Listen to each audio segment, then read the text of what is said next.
ব্রহ্মদত্ত ব্রহ্মভবনের ভেতরের পোর্শনটা ভিডিও করতে দিচ্ছে এবং এখানে ফটো তুলতেও দিচ্ছে, তাই তুললাম। প্রচণ্ড রোদ, কিন্তু অতটা গরম নেই। এখানে ভেতরে ঢুকলে আপনি বুঝতেই পারবেন না যে বাইরে গরম আছে, এবং খুব ভালো সুন্দর জায়গা, ভীষণ ভালো। আমরা আজকে ভোগ প্রসাদ পেয়েছি, ভোগ প্রসাদের জন্য অনেক লাইন হয়, অবশ্যই আসবেন, দেখে যাবেন মন্দিরটা। তবে বৃহস্পতিবার আসলে ভালো ভোগ প্রসাদ পাওয়া যায়। ঠিক আছে, এই যে মন্দিরের ভেতরের ভিডিও আমি পরে দিয়ে দেবো। এটা হচ্ছে বাইরেরটা।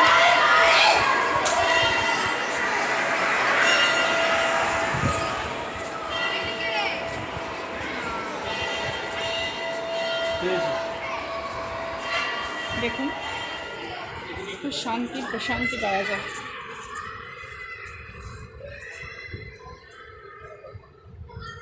দেখুন, আমি তাও রোদের মধ্যে চলে আসলাম ভিডিওটা দেখানোর জন্য।